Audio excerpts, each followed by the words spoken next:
Hello everyone, Todd Shumlick from PerformX Training here. I thought I'd put together a little dumbbell workout you could do from home.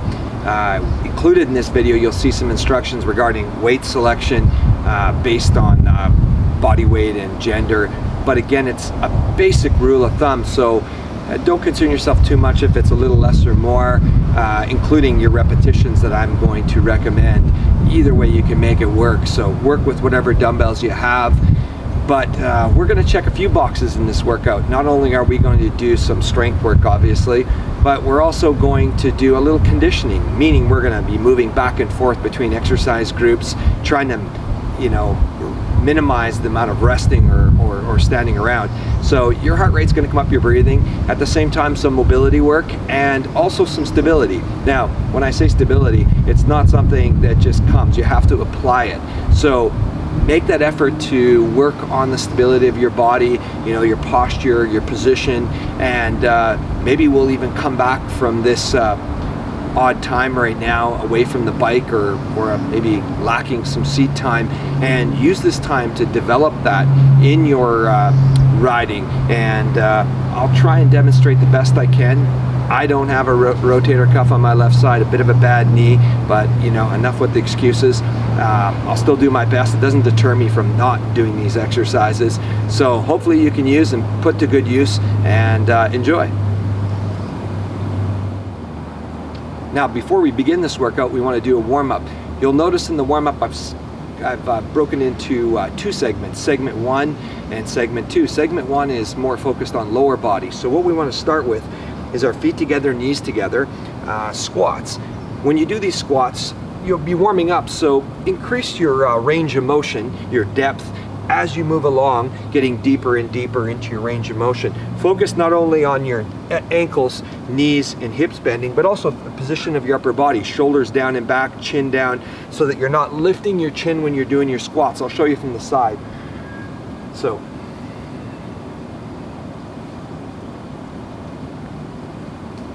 and again, warming, entire or most of the lower body, 15 repetitions of those. Next up, a wide squat.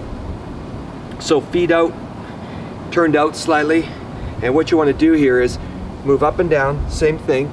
Again, here you're going to feel a little more of your adductors, groin, inner leg. So as cyclists, that can get a little bit tight from the type of riding we do, so, or the type of movement we do. And so with these, same idea. Maybe go deeper and deeper or more range of motion as you warm up.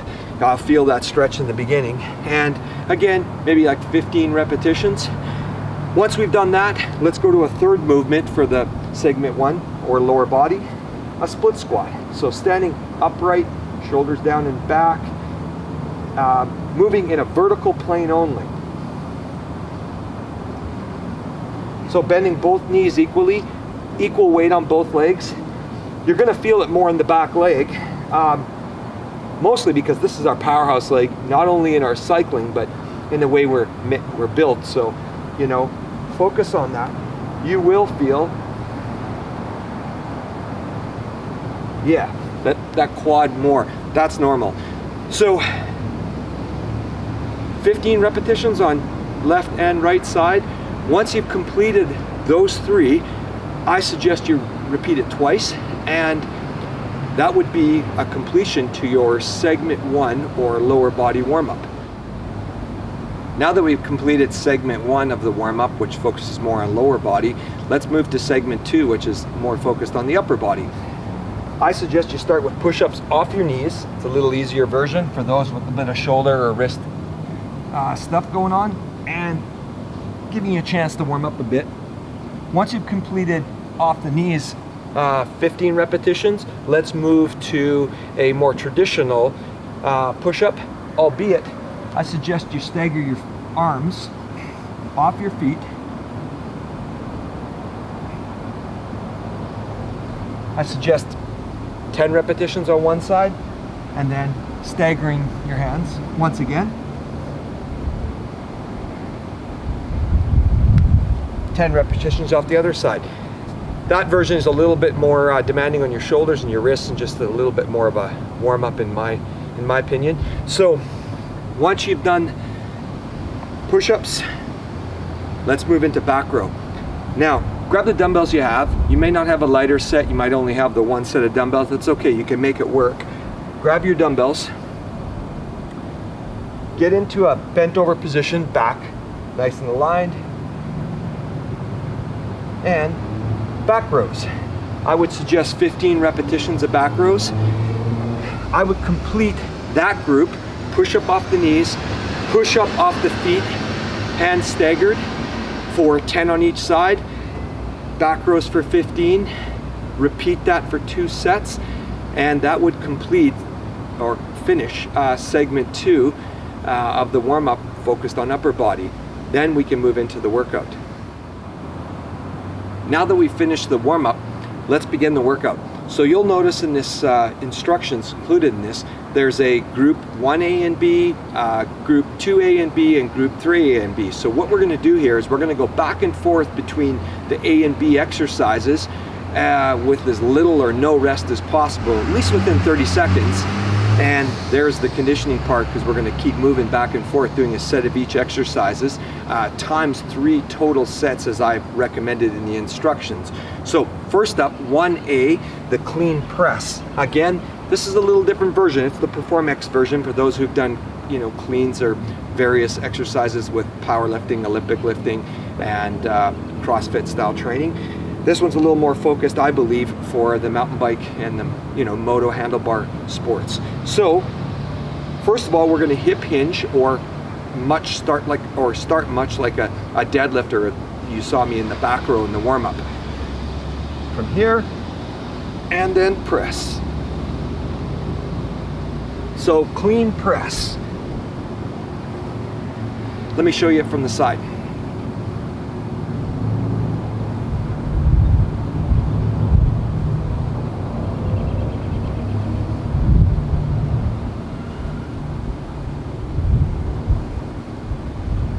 Okay, now once we've completed 1A, the clean press for 15 repetition, then we're going to move into the split squat, much like the warm-up, but now with dumbbells. So, once again, feet staggered, standing upright, and again, feeling most of that work in the back leg. Once we've done 15 repetitions on one leg, let's go to the other leg, and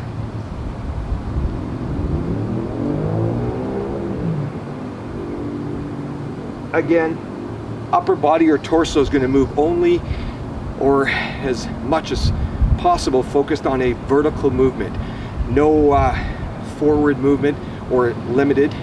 And back leg's going to, you know, do most of the work. As you can see from only the few repetitions I've done, my breath is up.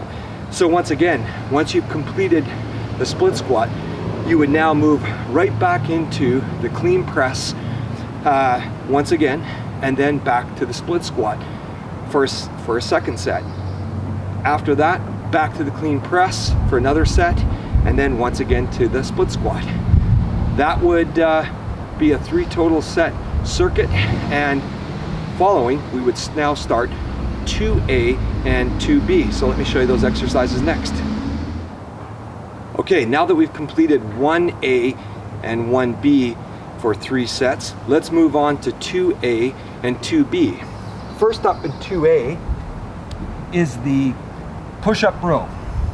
So into a push-up position, dumbbells shoulder width, feet shoulder width, push-up, row, row, push-up, row, row.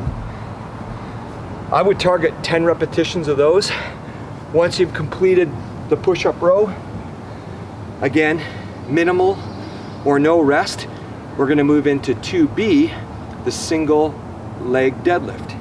So standing on a single leg, pair of dumbbells, get your balance.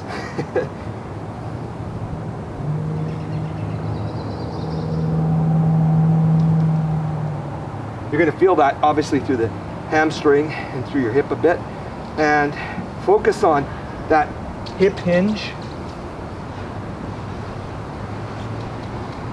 I suggest 15 repetitions on each side, Now, once again, you would move straight back into the push-up row for 10 total repetitions, 10 being a push-up, row, row, call that 1 rep. I think that's a decent amount of work. And then directly back into the single leg deadlift. Again, back and forth for 3 total sets. Once you've completed 3 total sets, then we'll move on to 3A and B, which I'll show you next.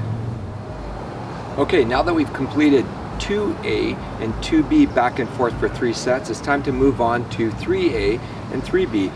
For these, we're not going to use any dumbbells. We're just going to use our own body weight, focus a little bit more on mobility, flexibility, of course, core and hip.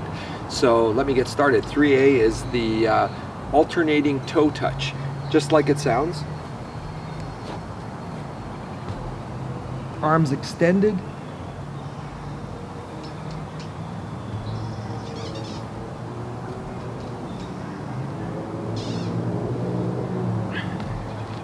As you can see, I'm only reaching for my toes, but straightening my leg out as much as possible, and at the same time, not just throwing my leg up there, but lifting it with strength and lowering it as well. Same with the arm.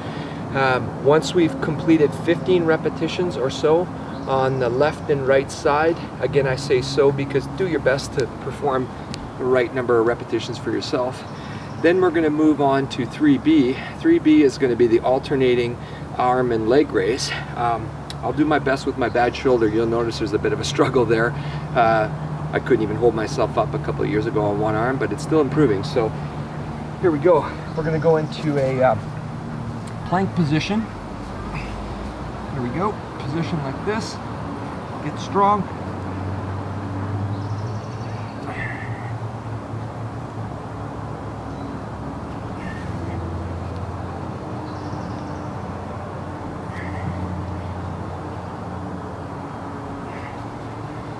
You can see the shoulder, it's not lifting as high, and again, it doesn't deter me from not doing the exercise.